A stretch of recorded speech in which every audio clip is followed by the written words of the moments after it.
Halo semuanya, perkenalkan nama saya Tasya Ramawi Sitinjak dengan NIM 7202-343002 dari Prodi Pendidikan Bisnis kelas B, Stambuk 2020 dengan mata kuliah pemasaran global oleh Ibu Aurora Elius putriku. Di sini saya membuat video untuk menjawab ujian akhir semester saya.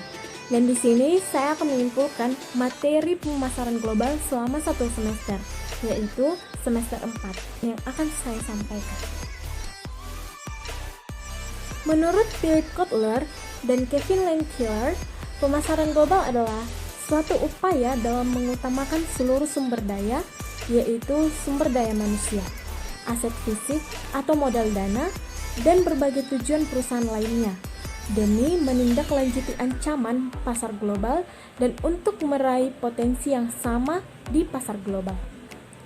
Secara umum, pemasaran global merupakan proses yang dapat memfokuskan sumber daya seperti manusia, uang, aset, fisik, dan tujuan-tujuan dari organisasi untuk memperoleh kesempatan menanggapi ancaman pasar global. Kegiatan pemasaran juga sering disebut sebagai suatu pemasaran bergengsi yang dilakukan di seluruh dunia. Potensi peluang dalam pemasaran global ini akan selalu terbuka oleh setiap pengusaha. Yang terpenting adalah pengusaha tersebut harus mampu menuangkan inovasi dan kreativitasnya dalam mengembangkan pasar. Karena pengusaha yang kuat adalah pengusaha yang tidak akan mudah menyerah ketika ada tantangan bisnis yang begitu berat. Materi yang kedua, strategi memasuki pasar global. Yang pertama, melakukan ekspor-impor. Yang kedua, membuka kantor perwakilan atau cabang, yaitu pembentukan sebuah anak perusahaan yang dimiliki sepenuhnya sebagai greenfield venture atau usaha ladang hijau. Tindakan ini merupakan sebuah proses yang kompleks dan berpotensi akan memakan biaya besar. Tetapi, strategi ini memiliki keunggulan karena memiliki kontrol maksimum kepada perusahaan sehingga jika berhasil berpotensi memberikan laba di atas rata-rata. Hal ini secara khusus benar untuk perusahaan yang memiliki kapasitas tidak berwujud. Yang ketiga, mengeluarkan lisensi asing atau kontrak manufaktur dan ahli teknologi.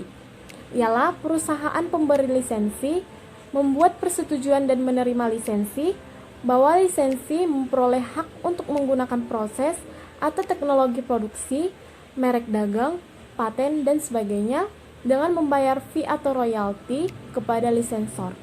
Lisensor dalam hal ini memperoleh manfaat, yaitu dapat memasuki pasar asing dengan risiko rendah. Yang keempat, melakukan franchising, yaitu bentuk kerjasama tertulis antara pihak franchisor dan franchise, diberi hak untuk mendistribusikan produk atau jasa tertentu dalam periode dan wilayah tertentu, serta cara-cara yang ditentukan oleh franchisor. Yang kelima, membuka usaha patungan atau joint venture. Investor atau luar negeri dapat bergabung investor IKAL untuk membentuk usaha patungan di mana mereka membagi kepemilikan dan kontrol. Materi yang ketiga, segmentasi dalam pasar global.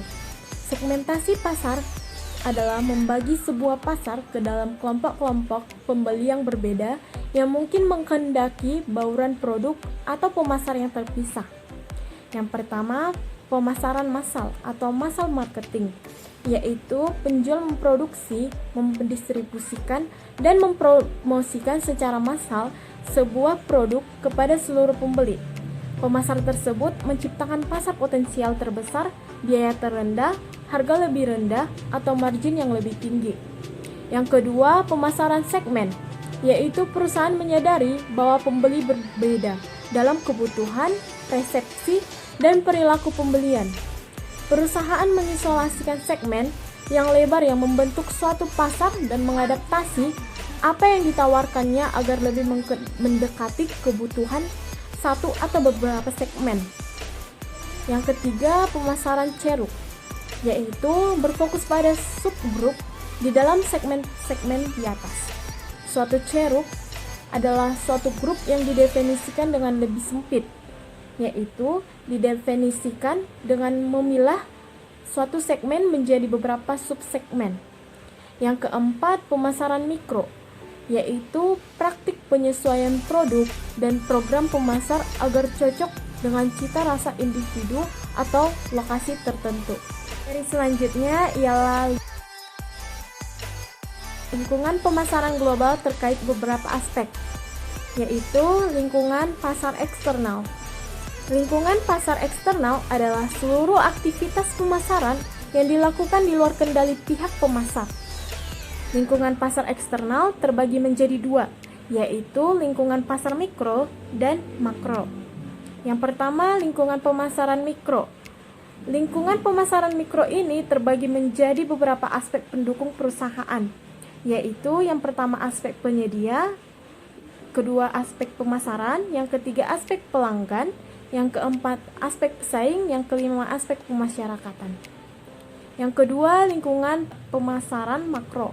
Yang pertama lingkungan demografi, lingkungan ekonomi, yang keempat lingkungan sosial, budaya, yang keenam lingkungan teknologi, yang ketujuh lingkungan politik.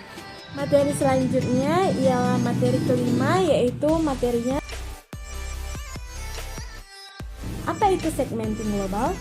Segmenting adalah setiap pembeli di pasar memiliki keinginan, sumber daya, lokasi, sikap dalam membeli yang berbeda-beda. Melalui segmentasi pasar, perusahaan membagi pasar menjadi segmen yang lebih kecil, yang dapat diraih lebih efisien dan efektif dengan produk dan jasa. Yang kedua, apa itu market global? Target pasar adalah sekumpulan pembeli yang berbagai kebutuhan yang sama atau karakteristik di mana perusahaan putuskan layani. Target pasar mengevaluasi setiap ketertarikan segmen dalam pasar dan memilih satu atau lebih segmen untuk dimasukkan. Yang berikutnya ialah positioning, di mana perusahaan menyusun penawaran pasar untuk mendapatkan posisi bersaing dengan kompetitor yang dapat tertanam di benak konsumen. Langkah diferensiasi dan positioning terdiri dari 3 tahap. Yang pertama, mengidentifikasi sekumpulan keunggulan kompetitif yang berbeda, di mana untuk membangun posisi. Yang kedua, memilih keunggulan kompetitif yang tepat. Yang ketiga, memilih strategi positioning secara keseluruhan. Bauran pemasaran dari produk, harga, promosi, dan distribusi adalah istilah di mana perusahaan mewujudkan strateginya dari sebuah pernyataan tujuan untuk berusaha di pasar. Dipandu oleh strategi pemasaran, perusahaan mendesain sebuah bauran pemasaran terintegrasi terdiri dari faktor-faktor di bawah kendalinya, seperti produk, harga, tempat, dan promosi. Inti pemasaran dapat disingkat ke dalam 3 prinsip, yaitu dengan mengidentifikasi tujuan dan tugas pemasaran, melihat kenyataan persaingan dari pemasaran, serta berbagai cara untuk mencapai 2 prinsip. Dan yang terakhir, branding global, yaitu isu pokok dalam global branding menyangkut standarisasi atau menggunakan satu merek global versus adaptasi atau beberapa merek nasional berbeda. Global branding ialah penggunaan satu merek global tidak mungkin dilakukan jika namanya sudah digunakan oleh perusahaan lain. Nama atau logo yang dipakai bisa memiliki konotasi budaya yang berbeda. Atau juga yang terakhir, ada tuntutan untuk menerjemahkan nama merek ke dalam bahasa lokal. Materi selanjutnya ialah pemasaran ekspor adalah tahap pertama untuk menanggapi kesempatan pasar di luar negeri. Pemasaran ekspor menjadikan pasar di luar negeri sebagai sasaran dan menggantungkan diri pada produksi dalam negeri untuk memasok pasar ini. Fokus dalam tahap ini adalah memanfaatkan produk dan pengalaman dalam negeri. Jenis-jenis ekspor yang pertama ialah ekspor langsung. Ekspor langsung merupakan cara menjual suatu produk, baik barang maupun jasa, dengan bantuan eksportir yang ada di negeri tujuan. Adapun ketiga prinsip tersebut adalah nilai pelanggan dan persamaan nilai, keunggulan kompetitif, dan diferensial dan fokus. Kekuatan yang mendasari bisnis internasional berorientasi pada manajemen oriented. Yang kedua, ekspor tidak langsung. Sementara itu, ekspor tidak langsung merupakan cara menjual barang dengan melalui perantara atau eksportir di negara asal. Kemudian barangnya akan perantara tersebut dijual. Orientasi adalah asumsi atau keyakinan yang seringkali tidak disadari mengenai sifat di dunia ini. Dalam hal ini, ada 3 orientasi yang menjadi pedoman dalam bisnis internasional, yaitu etnosentris, polisentris, geosentris, yang kemudian diperluas menjadi regiosentris. Dengan mempertimbangkan faktor-faktor utama dalam pelaksanaan pemasaran global, maka perusahaan akan mampu menentukan mode of entry yang akan digunakan dalam upaya membidik pasar global yang persaingannya sangat ketat. Dasar dari keberhasilan program pemasaran global adalah pemahaman yang mendalam akan disiplin pemasaran. Pemasaran adalah proses mengkonsentrasikan berbagai sumber daya dan sasaran dari sebuah organisasi pada kesempatan dan kebutuhan lingkungan. Materi yang terakhir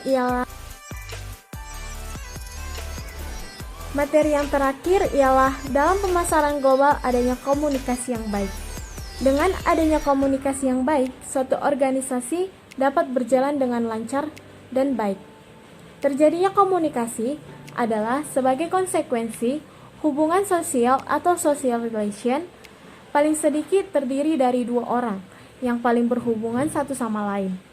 Komunikasi pemasaran bagi konsumen dapat memberitahu atau memperlihatkan kepada konsumen tentang bagaimana dan mengapa suatu produk digunakan oleh 2 orang macam apa, serta di mana dan kapan. 2 hal ini walaupun berbeda akan tetapi sangat berkaitan. Hubungan antara pemasaran dengan komunikasi merupakan hubungan yang erat. Komunikasi merupakan proses di mana pemikiran dan pemahaman disampaikan antar individu atau antar perusahaan dan individu. Bentuk komunikasi yang lebih rumit akan mendorong penyampaian pesan oleh komunikator pada komunikan melalui strategi komunikasi yang tepat dengan proses perencanaan yang matang. Sekian hasil dari kesimpulan yang dapat saya simpulkan selama 1 semester ini. Sekian dan terima kasih.